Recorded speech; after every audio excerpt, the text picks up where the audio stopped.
Bonjour à tous, bienvenue dans cette nouvelle vidéo du statut pur et qu'est-ce que ça m'avait manqué. On va parler mercato, mais avant ça, générique. Ah oui, pour Ribéry qui va arriver devant Casillas. Vas-y mon petit. Il est dedans. Il est dedans. Le premier but de Ribéry. Comme vous l'avez vu dans le titre, il se passe pas mal de choses, notamment un potentiel départ de Rodrigo, les équipes du nord de Londres qui s'activent, Arsenal et Tottenham. On va parler de ça aujourd'hui. Malik, avant de te demander ton avis sur Rodrigo, je vais demander aux gens un maximum de likes, de s'abonner si c'est pas déjà fait, d'activer la cloche pour voir toutes nos vidéos et afin de nous soutenir un maximum. Maintenant, Malik, pour toi, est-ce que Rodrigo doit partir du Real? Où il doit aller? Cite Chelsea une seule fois. Je prends ma voiture, on va se battre. Donc, s'il te plaît, parle sérieusement. Et de commenter, juste revenir sur ce qu'a dit, de commenter aussi, franchement, ça nous aide énormément. Ça va faire bientôt 3 ans d'ici la fin de cette année qu'on est dans cette aventure avec Ayoub. Et vous qui sommes là, certains depuis le début, merci à vous. Et pour cette année, je vous assure que on va passer la vitesse encore plus. Vous serez surpris. Mais voilà, maintenant pour revenir, parlons football, on s'en fout de nous, Ayoub. Parlons football, Rodrigo. Rodrigo, c'est même pas est-ce que j'ai envie qu'il quitte le Real, est-ce qu'il doit quitter le Real, c'est que au vu de ce qu'on a vu à la Coupe du Monde des clubs, où il a eu très peu de temps de jeu, où on a l'impression que justement il n'est pas réellement dans les plans de Xabi Alonso, c'est que voilà, Rodrigo est d'une certaine manière, je sais pas s'il est poussé par la sortie par le Real, ou c'est même lui qui est allé vers les dirigeants et le coach dire que voilà, non, moi j'ai envie de partir, ça y est, ça suffit. Donc la partie réelle, est-ce qu'il doit aller, est-ce qu'il doit rester, c'est que ça va se faire. J'ai même pas envie de m'attarder là-dessus. Et d'un côté, je suis content pour Rodrigo parce que je pense que Rodrigo, son poste de prédilection, c'est en ailier gauche. Et même si voilà, on a l'impression que Xabi Alonso, il va plus partir sur un deux attaquants devant, ben l'offensive le plus excentré vers la gauche sera Vinicius. Et je vois mal Rodrigo mettre Vinicius sur le banc ou même à la limite un Mbappé sur le banc. Donc pour moi, il n'a pas le choix de partir, sauf s'il veut continuer à être dans son rôle de backup au Real Madrid, alors qu'au vu de, je pense, ses capacités, de son talent, on peut s'attendre à plus de la part de Rodrigo. Donc non, moi j'aime entendre les rumeurs que j'entends en Première Ligue, Ayoub. On entend des rumeurs pour Liverpool, le maillot que j'ai aujourd'hui. On entend des rumeurs pour mon club, le Chelsea Football Club qui va battre le Paris Saint-Germain ce dimanche en Coupe du Monde des clubs. On a des rumeurs pour Arsenal Football, ouais, c'est aussi Arsenal Football Club. Et je pense, enfin, je pense que c'est ça les vraies grosses rumeurs. Je pense pas qu'en Italie ils peuvent l'acheter, ils ont clairement pas les sous. L'Allemagne, le Bayern, je le vois pas aller au Bayern, vraiment pas, ça m'étonnerait énormément. Donc je pense vraiment que c'est entre ces trois clubs. Et déjà, je serais extrêmement choqué s'il va à Liverpool parce qu'ils ont déjà été hyper agressifs dans ce mercato. Ils ont déjà beaucoup dépensé. Et s'ils vont jusqu'à acheter encore Rodrigo, ben là j'arrête tout. Là, je pense qu'on a une nouvelle dynastie qui va s'installer en Première Ligue. Donc, je pense vraiment que ça se tape entre Chelsea et Arsenal. Mais moi, je le vois aller à Arsenal. Je le vois aller à Arsenal parce que je pense que Arsenal en a besoin. Arsenal veut un ailier gauche. Arsenal cherche un ailier gauche. Et c'est la solution limite parfaite. Mais avec ce qu'ils ont déjà dépensé sur les transferts qu'on va aborder juste après, là, on se demande ben, comment ils vont réussir à sortir l'argent, j'allais dire l'argent pour Rodrigo et pour Gyökeres aussi possiblement, où il y C'est la a des première rumeurs, ligue. excusez-moi, je parle déjà. Donc, ça risque d'être compliqué, mais je pense que c'est le meilleur choix pour Rodrigo, que ce soit pour lui et pour Arsenal. Parce qu'un Rodrigo gagne juste une première ligue à Arsenal, il devient une légende. Il devient une légende dans cette ville de Londres. Et la manière dont on parlera de Rodrigo, peut-être que même dans comment on voit Vinicius, dans comment on voit Rodrigo, Rodrigo sera vu au-dessus et prendra peut-être sa place au Brésil. Je suis grave dans l'hypothétique, je suis grave dans la fantaisie. Mais je pense réellement que Rodrigo à Arsenal, c'est ce qu'il faut. C'est ce qu'il faut pour les deux camps. Je sais pas, à Chelsea, j'ai envie hein, en tant que fan, mais je sais pas, j'ai vraiment pas l'impression que ça va se faire. Du coup, ouais, je le vois bien. Vous venez de Je le prendre vois 9 bien aller à ailiers gauche, Arsenal. c'est bon. Ben moi, comme toi, pour moi, il faut clairement qu'il parte, puisque j'ai l'impression qu'on est en train de gâcher le potentiel de Rodrigo. Il vient d'avoir 24 ans, et j'ai pas une saison complète de Rodrigo en mémoire. Une saison affirmée de Rodrigo, où ça a été un top player du football européen. J'ai des matchs, j'ai des séquences de 2, 3 mois, j'ai des par saison, oui, j'ai pas une saison confirmée de Rodrigo. J'en ai 3 pour Vinicius, j'en ai pour Mbappé du côté du PSG, même à Monaco, même ici au Real, il y a 6 bons mois. Pour Rodrigo, j'en ai pas. En plus, on a vu, au début, il y a eu lui qui a liké certains trucs, son père aussi. Puis après, il y avait des articles qu'avec Xabi Alonso, ça allait changer. Il poste un post Insta où il met en bio euh, heureux. Et après, on a vu son temps de jeu à la Coupe du Monde des clubs, qui finit pour le Real Madrid. Et on se demandait ce qu'un des 3 devait partir. Pour moi, c'était clair. Et pour moi, c'était pas Rodrigo, parce que je pensais que Xabi Alonso allait lui donner une autre importance. Et je pense que cette Coupe du Monde des clubs m'a donné raison, surtout le match contre le Paris Saint-Germain, qu'on voit que Mbappé et Vinicius, je le répète, pour moi, ne sont pas compatibles. Un peu tôt, Ayoub, un peu tôt pour m'a donné raison. J'en ai rien à faire. Super tôt, même. J'en ai rien à faire. Pour moi, Mbappé et Vinicius sont pas compatibles sur un terrain de foot. Peut-être qu'ils nous feront changer d'avis et que ça deviendra la meilleure équipe du monde, mais mon avis, pour l'instant, reste le même. Mais j'espère qu'ils nous feront changer d'avis pour les supporters du Real et pour que ce club reprenne sa grandeur habituelle. Mais pour moi, Rodrigo doit partir. Et comme tu as dit, pour moi, la seule option qui est viable aujourd'hui, c'était Arsenal. Moi, j'aurais préféré un Manchester City, comme je l'avais dit dans le mercato idéal de City, ou un Bayern Munich, pour retrouver 2 ailiers gauche de très très haut niveau. Parce que Coman, niveau blessure, c'est toujours la même. Même si quand il revient, il a un bon niveau. Mais pareil, Coman, ça fait combien de temps qu'on n'a pas vu une saison de lui, ou alors 6 mois de lui? Ça fait des lustres. Leroy Sané est enfin parti. Gnabry, depuis Hansi Flick, n'a pas retrouvé un niveau correct. T'as un Olysée qui a une superbe forme. Moussiala qui est très bon, qui vient de se blesser. T'as un Harry Kane devant qui est peut-être le meilleur neuf en activité. Tu rajoutes à ça un Rodrigo et t'as peut-être la meilleure animation offensive d'Europe, ou en tout cas, tu vas te battre avec les meilleurs de nouveau. Et pourquoi pas relancer une ère comme on a eu avec Ribéry Robben, avec Rodrigo et Michael Olise. Donc pour moi, c'était parfait. Maintenant, City, on a vu qu'ils étaient plus sur des profils de pur 10 comme Wirtz, Ryan Cherki, que le Bayern n'est pas vraiment intéressé, même si à un moment ils étaient sur Nico Williams, donc on sait qu'ils sont quand même à la recherche d'un autre ailier. Donc pour moi, l'option la plus viable, ça reste Arsenal pour tous les arguments que tu as donnés.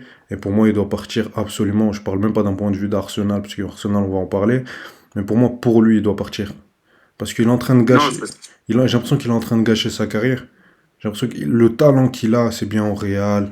Il s'est révélé, il a fait de très belles choses. Il a 2 Ligues des Champions, 2 Ligas, je pense.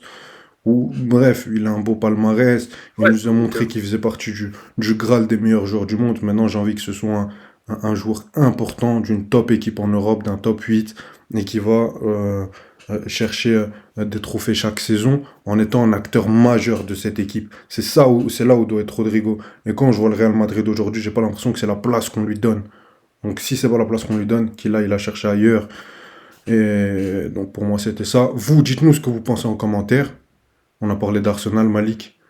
Arsenal qui fait un mercato assez mouvementé. Il y a eu Madueke qui a été officiel, Zubimendi, Nordgaard, Gyökeres. Il y a encore des discussions. Tu vas nous parler du mercato et plus particulièrement de ton ami Madueke. Hein. Ah, je commence par Madueke. Non, fais ce que tu veux, fais ce que tu veux. C'est pas le Moi, boss. juste dire un petit mot sur le mercato en général pour l'instant d'Arsenal, où il y a eu pour l'instant 4 recrues.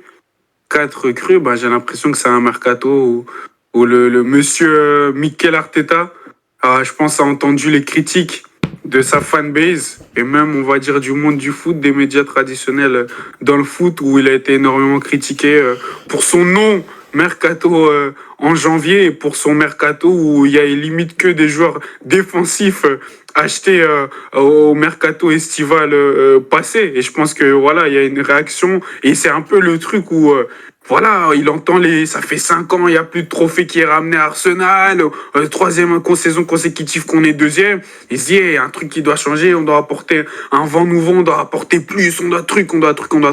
Et tu me lances sur Madueke Ayou, parce que voilà, c'est le rachat le plus récent, et pour moi, c'est le rachat où il y a un peu, je sais pas s'il y a le plus à dire en vrai, mais c'est le plus qui fait le bruit sur les réseaux sociaux, on va dire. que voilà, Kepa Arrizabalaga, je pense pas que ça enjaille tout le monde non regarde, à part bien sûr ceux qui suivent beaucoup la première ligue. Certains ne savent même pas c'est qui. Et Zubimendi, bien sûr, c'est un profil qui intéresse beaucoup le monde du football, de la Sociedad, et même sa fameuse finale à l'Euro. Mais voilà, c'est encore un projet en cours à avoir. Mais voilà, Madueke, qui vient du club rival, qui vient de Chelsea, qui vient du voisin, qui vient du grand frère. Voilà, on sait qu'Arsenal est la poubelle de Chelsea. C'est là que les joueurs de Chelsea vont, pour la plupart du temps, finir leur carrière. La plupart du temps, là, voilà, en l'occurrence, Madueke est assez jeune pour dire qu'il va finir sa carrière. Mais quand tu vas à Arsenal, c'est pas pour gagner des trophées. Au contraire, quand des joueurs d'Arsenal vont à Chelsea, c'est pour gagner des trophées. Vous voulez que je vous cite les noms? Je cite les noms, Ayoub, ou bien je reste dans le C'est sujet? pas le sujet. Ah, ok, c'est pas le sujet, ok, ok. D'ailleurs, toi qui Ok, m'avais Ashley dit- Cole, Fabregas, Giroud. Non, c'est bon, j'arrête. Toi qui nous avais dit que Sterling allait tout casser là-bas, notamment. Non, non, j'ai dit ça. J'ai pas de souvenir, j'ai pas de souvenir. Il y a une vidéo? Non? Merci. Si, Du coup, si, il y a une vidéo, si. On a fait une vidéo où le titre, il y avait le nom de Sterling dedans. Je vais la retrouver. T'inquiète pas.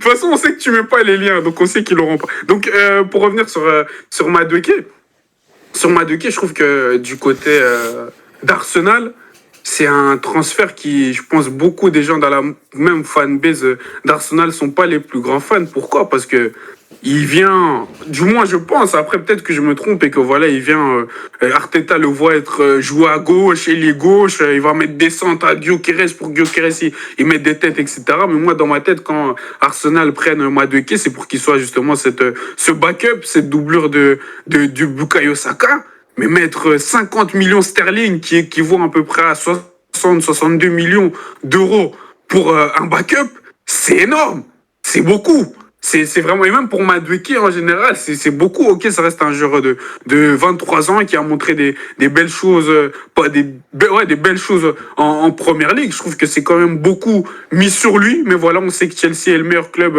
en termes de vente dans l'Europe et que c'est très dur de pouvoir bien négocier avec eux. Mais non, mais plus sérieusement, non, du côté d'Arsenal, en fait, le move, je l'aurais compris si j'aurais trouvé que ce serait un bon move si Madueke avait coûté quand même un peu moins cher. Parce que dans l'aspect football, je pense que Bukayo Saka, ça faisait 3 saisons, il faisait que jouer tous les matchs et la preuve, la saison passée, on a vu comment il s'est blessé. C'est parce qu'il joue trop. Il jouait trop de matchs, Il n'avait pas de réelle doublure, de réel backup capable de pouvoir, je pense, assumer des matchs et ce que demandait Arteta. Et je pense que Arteta, même dans ce qu'on entend des rapports, même de ce que dira Fabrizio Romano, etc., Arteta voulait vraiment Madueke, donc je pense qu'il voit réellement comme cette doublure qui va faire du bien. On sait que Arsenal va jouer beaucoup de compétitions, mais bref, pour pas être trop long sur Madueke parce qu'il y a encore beaucoup de joueurs à parler. Je trouve que c'est un move bon dans le football en tant que tel, mais à l'aspect financier, je trouve que c'est beaucoup mis pour Madueke. Et pour Madueke,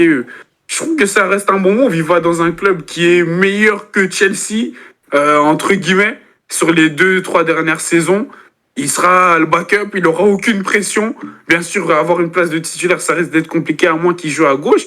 Et je trouve que c'est un bon move pour lui parce qu'à Chelsea, il allait avoir une concurrence aussi assez rude. Même s'il avait peut-être plus de chances d'avoir une place de titulaire vu qu'il n'y avait pas un titulaire indiscutable établi. C'est qui ses concurrents à Chelsea?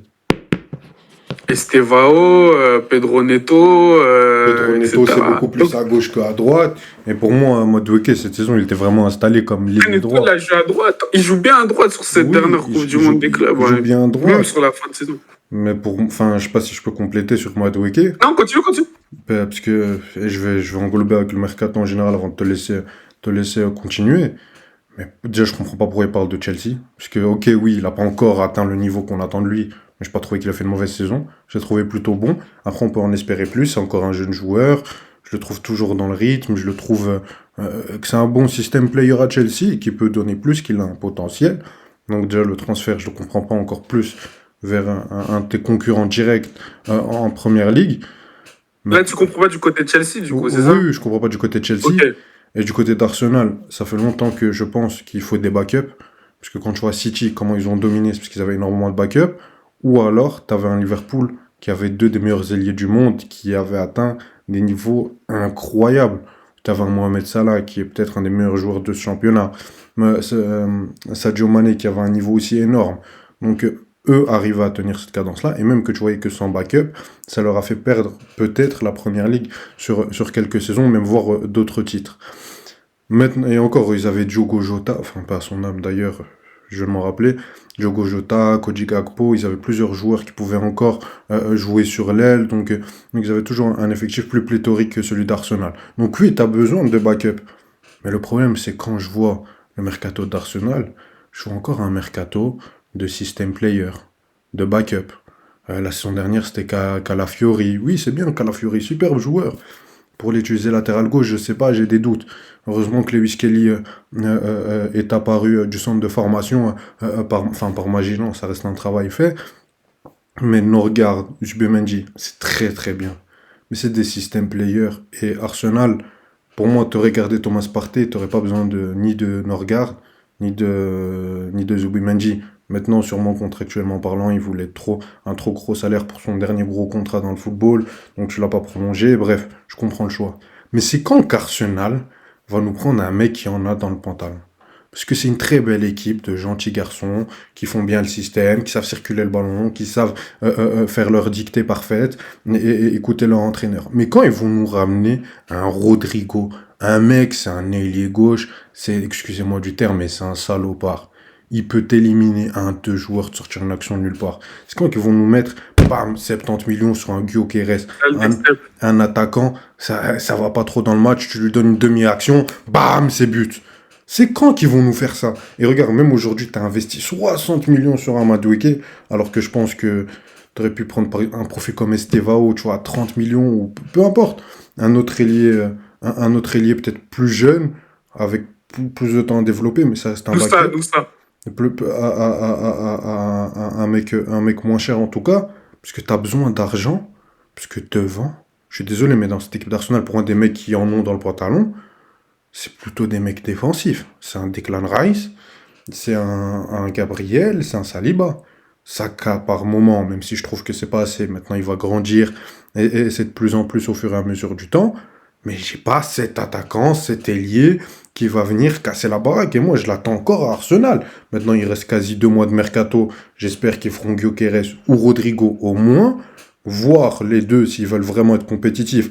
Quand on voit comment City s'est renforcé, comment Chelsea se renforce encore, comment même une équipe comme Tottenham, on va en parler, se renforce, j'espère qu'ils vont amener ce type de joueurs, plutôt qu'à chaque fois nous ramener des system players. Et c'est ce qu'il faut, en fait, Ayoub. C'est même pas, il est temps. C'est ce qu'il faut. Il est là, le next step. Quand ça fait 3 saisons que voilà, t'as été clairement avec des équipes qui étaient capables de remporter cette première ligue, qui étaient capables d'au moins ramener un trophée, qui étaient capables d'au moins ramener une FA Cup. Quand t'as eu 3 équipes où vous pouviez le faire, mais vous l'avez pas fait, il y a un truc qui doit changer. Ok, vous êtes un peu plus agressif sur le marché, vous allez même pour les secondes options, etc. Mais un Rodrigo ou un Gyökeres, ou les deux, doivent être pris ce mercato pour même juste envoyer un message même à la première ligue, bêtement. Oh, ok, ils sont énervés, ils veulent d'assaut. Pardon, mais Liverpool, ils viennent de gagner. Ils viennent de gagner la PL avec une domination totale sur toi. Ils ont pris Florian Wirtz. Florian Wirtz, le mec qui sort de 2 saisons de psychopathe en Bundesliga. Le mec, c'est un crack générationnel.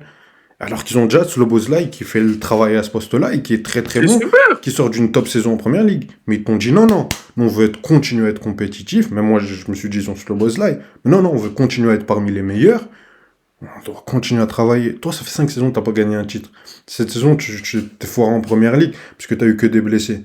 Parce que t'as aucun mec à un moment quand la barque elle commence à couler qui s'est dit moi je prends mon équipe sur mon dos. J'ai pas vu ça. Ça là, je l'ai déjà vu faire ça à Liverpool. Mané, je l'ai déjà vu faire ça à Liverpool. À City, j'ai déjà vu De Bruyne faire ça. J'en ai déjà vu plein. J'ai déjà vu Haaland casser la baraque. Arsenal, t'as pas ça. Comment tu veux gagner une première ligue? Tu gagnes pas un championnat avec... Tu sais, moi j'ai la vidéo d'Olivier Dacour chez notre confrère de We Hustle qui te dit, les grands joueurs, c'est pas des mecs gentils. Et il en faut des mecs comme ça, Arsenal. Faut qu'il y ait un mec... Je vois pas une équipe de tueurs. Un tueur. Je vois une équipe qui vient jouer son football, qui vient faire sa partition. Et c'est très bien, les équipes de Guardiola sont comme ça, et j'étais fan de ces équipes. Mais les équipes de Guardiola, que ce soit le Barça, le Bayern ou City, Les mecs, ils venaient pour tabasser les équipes. Pour les joueurs, ils venaient pour traumatiser les défenseurs adverses, le milieu adverse, les latéraux adverses. Ça, il le faut Arsenal, et dès maintenant. Parce que la première ligue, le niveau déjà que ça a pris sur les 2 3 dernières années, là, quand tu vois le mercato de Chelsea, Tottenham, City, qui d'autre? Liverpool. Si tu te renforces pas maintenant, je sais pas c'est quand que tu vas te renforcer. Mais c'est ça, parce que et c'est pour ça que la première saison, il y a 2 saisons, trois, ou il y a 3 saisons, quand ils ont flop avec enchaîné des défaites et puis City les a tapés chez eux et tout, c'est ça que je disais à tous mes fans d'Arsenal, les gars, c'est un peu l'année ou jamais, parce que là, personne ne vous attendait. L'année d'après, on vous a attendu, vous avez quand même bien performé. C'était l'une de leurs saisons les plus accomplies, je trouve, sur Arteta. Ça n'a pas suffi pour prendre un tir. L'année passée, flop total, ils étaient même plus dans la course après janvier. Mais là, au fil des saisons, que ce soit les Tottenham, que ce soit les Chelsea, que ce soit, tu vas me dire, un club, rien à voir, je ne vais même pas les mentionner normalement. Manu, ils vont revenir à un bout d'un moment. Manu, ils vont revenir. Peut-être ce sera dans 2 saisons, 3 saisons, mais ils vont revenir. Donc là, Arsenal, on vous attend. Et quand on joue à Arsenal, on se dit qu'on joue contre la deuxième meilleure équipe du championnat. Donc on donne tout. Et donc les autres équipes derrière du Big Six qui ont un peu floppé les saisons d'avant, où vous étiez que dans des batailles à deux, ça va peut-être plus être comme ça. Donc comme tu as dit, c'est maintenant qu'il faut un truc. Parce que si cette même équipe, elle continue d'avoir des regrets, de ne pas gagner de trophées, de pas gagner des trophées, même les joueurs au sein d'Arsenal, ils vont se dire, en vrai, on va partir. Ça sera quoi de continuer? Ce sera quoi? Et tu sais, Malik, je vais peut-être abuser dans mon propos, mais je le pense sincèrement. Tu sais, on s'attend que Arsenal ait un déclic et qu'ils arrivent enfin à tout gagner.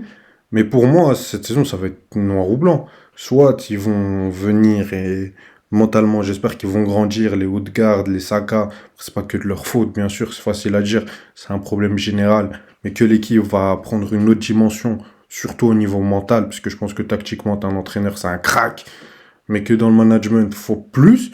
Et qu'ils vont nous ramener ces mecs-là, Rodrigo, Gyökeres ou qui sais-je, et qui vont faire un vrai taf. Parce que si tu fais pas ça, moi j'ai peur que tu vas être sur une fin de cycle. Parce que tu as eu donné 3 saisons où tu as donné énormément. La saison dernière, tu as eu des blessés, mais la saison, globalement, tu fais demi-finale de LDC et tu fais deuxième de PL, donc elle est pas dégueulasse. Mais 3 fois de suite deuxième, c'est soit c'est le déclic cette saison, soit tu vas te faire rattraper par tes concurrents. Et je sais même pas si tu seras au moins deuxième. Je sais même pas si... Parce que Manu, il se relève. Chelsea, il se relève. City et Liverpool reviennent avec des saisons où ils titillent les 100 points. Tu vas faire quoi, toi? Tu vas les regarder? Non. Qu'est-ce que tu vas faire? Et quand tu regardes même les équipes autour, les Brighton, etc., ça travaille encore bien. Et Nottingham, bon, Nottingham ou Bournemouth aussi perdent des joueurs, mais il y a toujours Newcastle, qui viennent de prendre Elanga aussi. Newcastle qui viennent de prendre Elanga. Donc tu as toujours 2 3 équipes comme ça en PL qui viennent faire une top saison. Donc c'est le championnat le plus dur du monde. Et si tu ne baisses la garde ne serait-ce que 10 secondes, t'es mort. T'es mort. Et Arsenal, attention à pas baisser la garde, mais bien refaire un bon camp d'entraînement pour revenir préparer cette saison.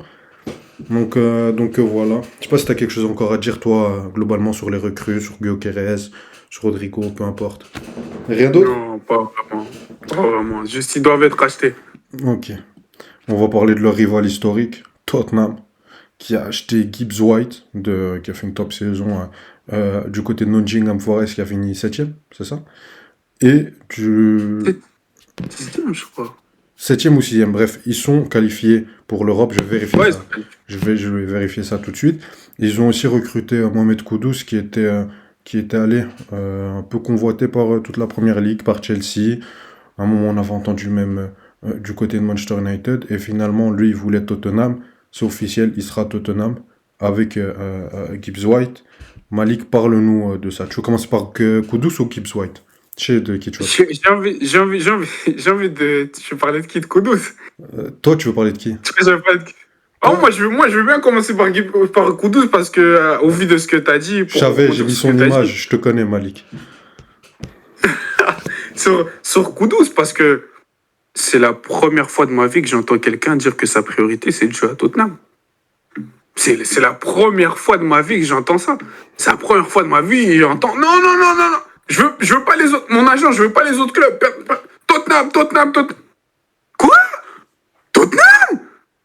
Tottenham, oui, je suis fan de Chelsea, on troll beaucoup, 3-point lane, on appelle quand on va prendre les 3 points chez eux à chaque fois.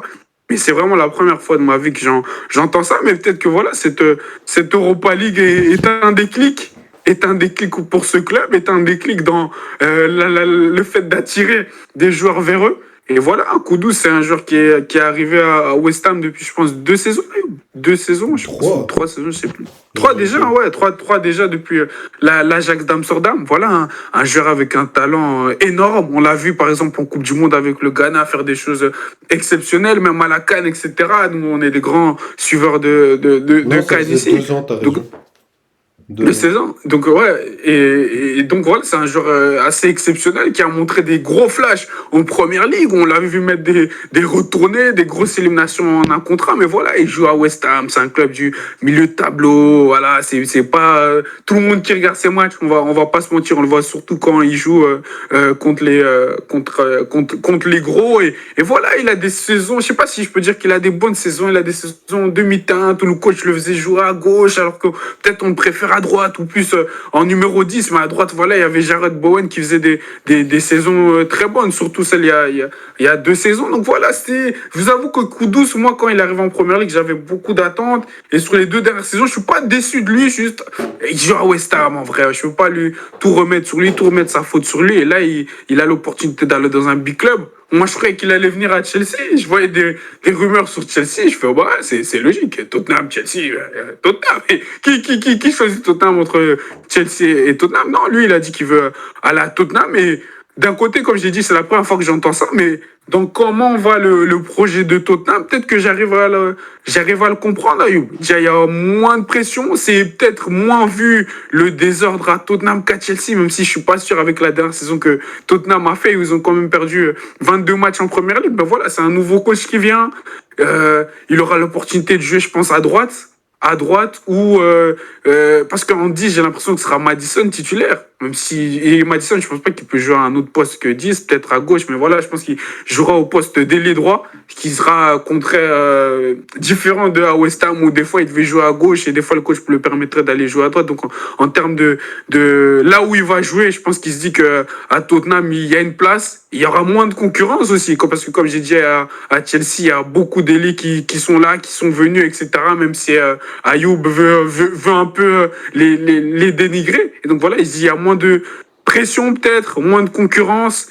Nouveau coach, peut-être que voilà, il y a déjà eu des discussions avec le coach et que voilà, le coach lui a déjà dit des mots et qu'il lui a déjà dit comment il le voit jouer, etc.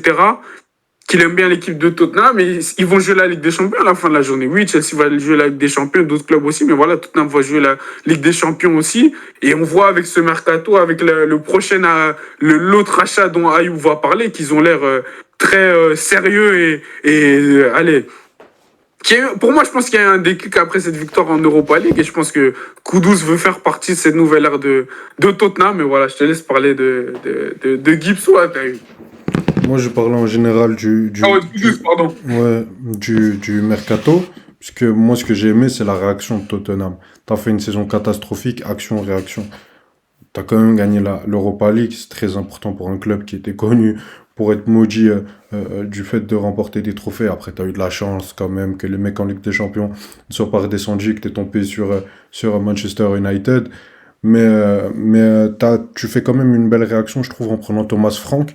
On voulait en parler, on devait faire un minute mercato, on n'a pas pu déjà parler de l'arrivée du coach, qui est pour moi un superbe coach qui a fait un travail ou qui a installé Brentford, parce qu'on parle souvent des success stories incroyables, de Mikel Arteta qui était sous l'aile de Guardiola, puis qui arrive à Arsenal, qui construit cette équipe-là, de Jürgen Klopp, de Luis Enrique. Il y a plein d'entraîneurs qui font du super boulot. Et dans l'élite du football mondial, qu'on ne met pas assez en avant, et Thomas Frank est un de ces mecs-là, ce qu'il a fait à Brentford, il a su construire une équipe sur le long terme avec un vrai système de jeu, une équipe que j'ai vue poser des problèmes aux plus grandes équipes de ce championnat, pour moi qui faisait du mal à City chaque saison. Je suis peut-être fou, mais moi le City-Brentford, c'était le rendez-vous à ne pas manquer de beaucoup de mes week-ends en Première Ligue, même contre Tottenham, contre Manchester United, l'attaque qu'il a formée, Wissa Bemo avec Michael Damsgaard, qu'il fallait repêcher un peu après cet espoir de l'Euro et qui a su bien l'utiliser, avec ce système, avec des défenseurs avec de l'expérience. Et du coup, c'est un entraîneur que j'aime beaucoup. Et là, maintenant, le voir dans un club du top 6, qui aura des moyens et qui aura et qui est en train d'investir quelque chose sérieusement pour faire du bon boulot, ben moi j'ai hâte, puisque pour moi ils ont une top équipe pour chaque année se battre pour le top 4, se rapprocher un maximum du titre, essayer de prendre les trophées nationaux et faire quelque chose de bon en Ligue des Champions, parce qu'en plus ils commencent à avoir un effectif super jeune, maintenant ils ont Gibbs White qui a 24-25, Kudus 24, ils ont Solanke qui est aussi dans cette tranche d'âge-là, même si je pense qu'il a un peu plus. Actuel. Solanke, c'est un 25, 26, non? Ouais, il est un peu plus vieux, je Un crois peu plus 26 vieux. ans, Mais 35. t'as encore Bissouma, t'as pas Matarsar, t'as Betancourt, t'as Udogi, Pedro Porro, Van de Ven. Donc t'as entouré de ça avec un top player qui est Hugminson. Donc pour moi, ils ont vraiment une équipe qui va me 27 faire. ans. Ils ont aussi un Madison qui arrive à un âge où j'espère qu'il va nous faire une de ses meilleures saisons. Puisque la saison dernière, je le trouve un peu relégué au second blanc avec Postecoglou. Maintenant, j'attends de voir ce que ça va donner. Kudus, pour parler de lui, il peut jouer derrière l'attaquant. Il peut jouer en tant qu'ailier droit, coller la ligne. Il peut jouer en tant que numéro 10 et se distribuer le jeu, créer le jeu. Donc il y aura beaucoup d'options. Gibbs White, pareil, il peut jouer 10. T'as Madison, à voir comment tu vas articuler tout ça. Maintenant, tu auras une année avec Cannes. Tu as deux internationaux africains. Trois, avec Kudus, Bissouma. j'ai oublié Kulusevski à droite aussi, qui fait partie de ton animation offensive. Donc pour moi, tu as un effectif super long, super qualitatif, qui est dans la force de l'âge, qui peut progresser. Maintenant, ça va être la première saison. Il faudra de l'adaptation. Tu as parlé de Kudus. Moi, c'est un joueur qui me frustre, parce qu'il est capable de faire un match où tu as l'impression qu'il peut vraiment parler avec les tout meilleurs en termes de talent.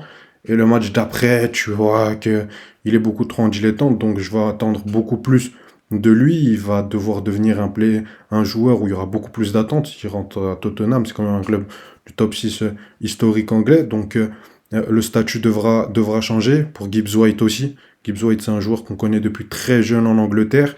Maintenant, il a fait une superbe saison à Nottingham, il a pris du temps, il était capitaine chez les U21 en Angleterre. Maintenant, il arrive dans ce club du top 6. On veut qu'il nous fasse des performances face au grand club et que toute la saison il soit régulier. Donc moi, j'ai pas mal d'attentes du côté de Tottenham.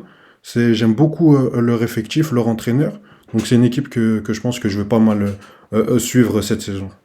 Et voilà. Ouais, fort suivre même, fort suivre. Moi, je vous avoue que je seconde tout ce que Ayoub a dit sur le coach Thomas Frank. Thomas Frank, parce qu'Ayoub a surtout parlé de ce qu'il a pu faire en Première Ligue, mais il est avec cette équipe depuis qu'ils sont même en Ouais. Championship, c'est pas les catégories en dessous. Et ça faisait 9 ans qu'il coachait Brentford. Et ce qui était fort avec ce que Thomas Frank a fait, c'est que chaque saison, en fait, il s'est adapté dans une manière, parce que voilà, quand il arrive en Première Ligue, c'était en mode l'objectif, c'est le maintien.